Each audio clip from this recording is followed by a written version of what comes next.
नमस्कार दर्शक बंधु आपण माने आज मधु पेंशन सुरे आसला आउ एक नुआ अपडेट इलेक्शन परे परे एबे मधु पेंशन सुना को नहीं 3000 टंका मिलिबो कि नहीं ताहार एबे प्रश्न उठिछि। सूचना अनुसार आज आलोचना करिया पई जाउछु 2025 रे 3500 टंका मिलिबो कि नहीं। एही सुरे वृद्ध विधवा निराश्रय असमर्थ लोक हैंडिकेप किंबा जो लोक माने दरिद्र सीमा रेखा तले रहउछंती तो सेही मानकु टंका जोगाई दउछंती।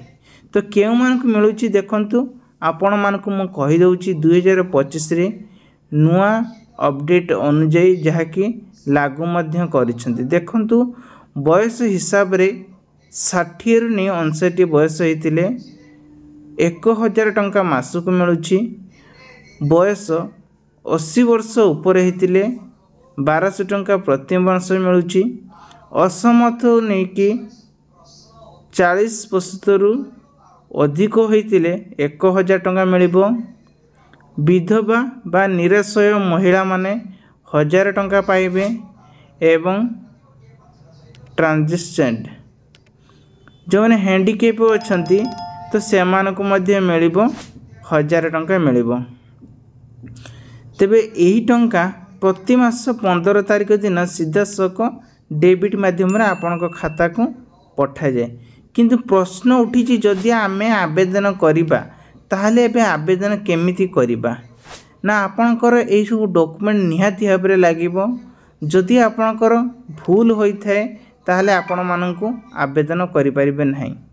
तेबे आपण माने देखंतु आपनकर Aadhaar card bank passbook ration card आईओ सर्टिफिकेट रेसिडेंस सर्टिफिकेट बयस सर्टिफिकेट एवं पासपोर्ट साइज फोटो आवश्यक होता है। तेबे मधु पेंशन योजना को जो जुड़ित रही एथिरे उड़ीसा सरकार मोहन माझी सरकार आसीबा परे सबू एबे नुआ परिवर्तन करिछि एवं किछि लोक मानकर कथा देकी मध्य कथा रखिछंती आउ मध्य किछि लोक मानकर आशा पूर्ण आज पर्यंत हेई नहीं। किंतु मधु पेंशन योजना को जी एबे प्रश्न उठिछि जे कि सबु बेले कहउचंती देबे देबे तो केबे लागू हेबो तार अपडेट को नहीं आज ये वीडियो रे आपन को टेक्निक खबर सुनाया पई जाउछि। तो चैनल को नुआ करे से चैनल सब्सक्राइब रखंतु पाखर स्थित बेल आइकन से ऑल बटन प्रेस करंतु। दर्शक बंधु सर्वप्रथम आपण मान को कहि रखुछि जदि आपण माने ए पेंशन ले योग्य अटंती ताहले आपणकर उड़ीसा रे स्थायी बासिंदा हेबा आवश्यक नहले आपण माने एई जुआरे लाभ उठे पारिबे नहीं। बयस आपणकर 60 वर्ष ऊपर हेबा दरकार एवं वृद्ध पेंशन पाई एथिरे आपण आवेदन करिकि मध्य पाई पारिबे टंका नहले आपण को एथिरे मिलिबनी। आपणकर नाम अन्य कौनसी राज्य बा केंद्र पेंशन जुआरे नथिबा दरकार नहले आपण को एथिरे शामिल हेई पारिबे नहीं।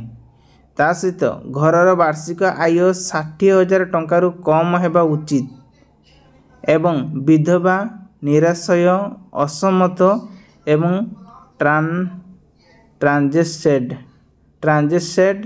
पई विशेष योग्यता मध्य रहिथिबा दरकार हैला कि ताहले आपण माने सेतिरे आवेदन करिकि टंका मध्य उठाई पारिबे जहाँ पाई पारिबे। उड़ीसा सरकार जो दउछंती टंका से टंका मिलिबो किंतु यह केबे लागू होबो आर कौन सी प्रकार आज पर्यंत किछि सूचना मिलिनी। किंतु जे मानकर सब बयस हेई हेलानी 59 बयस हेई सालानी तो से माने कागज पत्र अपडेट करी सब रखि दियंतु। खूब शीघ्र आपण माने ए योजना मध्ये शामिल करि पारिबे शामिल करी मध्ये लाभ मध्ये यार उठेई पारिबे। तेबे डॉक्यूमेंट आपण मानको रिव्यू मु करि देछि डॉक्यूमेंट केते कोन लागिबो एबे आसंतु जानिबा ऑनलाइन रो प्रक्रिया कोन रहिछि।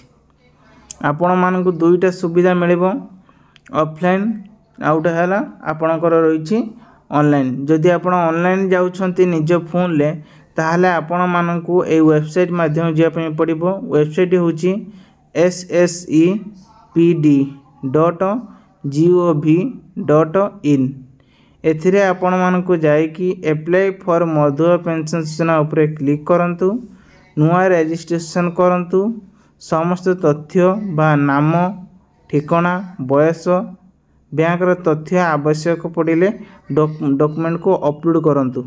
ଅପଲୋଡ଼ କରିବା ଦ୍ୱାରା ସେ କ'ଣ ହେବ ନା ଆପଣଙ୍କର ଗୋଟେ ଆଇଡ଼ି ଖୋଲିବ ଆପଣଙ୍କ ନାଁରେ। ଆଇଡ଼ିଟା ଯେଉଁ ଖୋଲିବ ସେ ଆଇଡ଼ି ଥ୍ରୁରେ ହିଁ ଆପଣଙ୍କୁ ଗଭର୍ଣ୍ଣମେଣ୍ଟ ତରଫରୁ ପ୍ରତି ମାସରେ 15 ତାରିଖ ଦିନ 1000 ଟଙ୍କା ଲେଖା ପାଇବେ।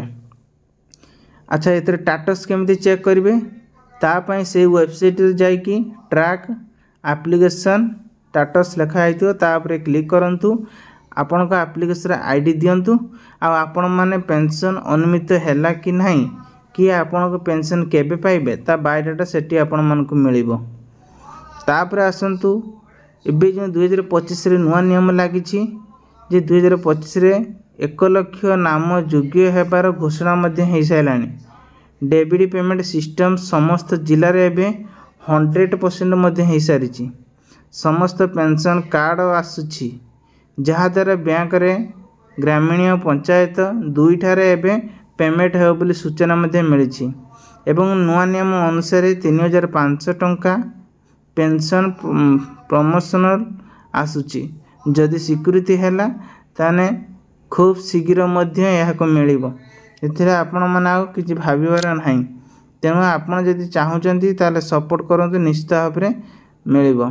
ତାପରେ ଆସନ୍ତୁ ଏବେ ଜାଣିବା, ଯେଉଁମାନେ ମଧୁଆ ପେନ୍ସନ୍ ଯୋଜନାରେ ଆବେଦନ କରିକି ସେମାନଙ୍କର ନାଁରେ ଏବେ ନୂଆ ଲିଷ୍ଟ ଆଣିବା ପାଇଁ ଚାହୁଁଛନ୍ତି, ତାହେଲେ ଖୁବ୍ ଶୀଘ୍ର ମଧ୍ୟ ଏବେ ଆବେଦନ କରିପାରିବେ, କିଛି ଅସୁବିଧା ନାହିଁ। ଆବେଦନ କରିପାରିବେ, କିଛି ଅସୁବିଧା ନାହିଁ।